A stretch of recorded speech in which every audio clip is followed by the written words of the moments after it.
for the moment. Does it work? It should. So good. Hiya. Aren't those young people wonderful? Yeah. I'm thinking while I'm looking at especially the little ones who've been out dancing, they're what, like 5 or 6 years old, and there's a young fella here. What, you're 7 or 8 years old, son?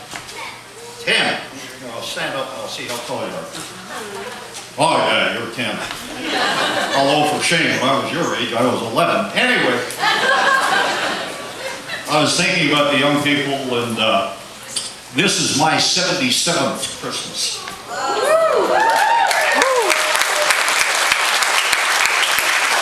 It's just a matter of breathing. You just keep breathing. But I was in Christmas concerts when I was roughly their age. 10 or 11 years old. I remember I played Tiny Tim in a Christmas carol. But as you can see, I've outgrown the part. But I'm thinking 65 years from now, when this young fellow is my age, he'll remember this concert the same way I remember concerts when I was 10 and 11 years old. That's the wonderful thing about the Christmas season and a Christmas concert. Now, as my part of the Christmas concert, I'm going to read a poem about Christmas that was written almost 200 years ago. It was first published in a New York newspaper called the Sentinel in 1823. And there is some dispute as to who actually wrote it. But we're going with the legendary one, that it was written by a gentleman named Clement Clark Moore. And he claims that he wrote it on a sleigh ride on Christmas Eve, coming home with a turkey for Christmas dinner in New York State.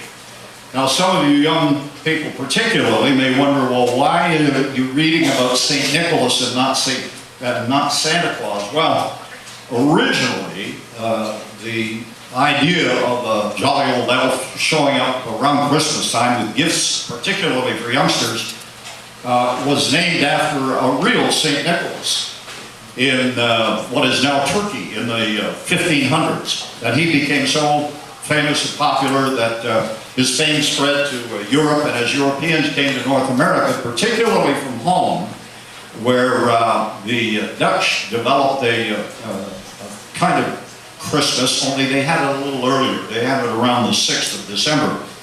And St. Nicholas would be represented, and he would, if you were very good, he would give you a little toy or a sweet.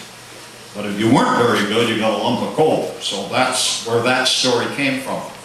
And also, youngsters, that's why we call it St. Nicholas, not Santa Claus. But you'll hear other words like courser. That's kind of a horse, but in this case, it's about the reindeer. Anyway, so here's the poem. "'Twas the night before Christmas," or "A Visit from St.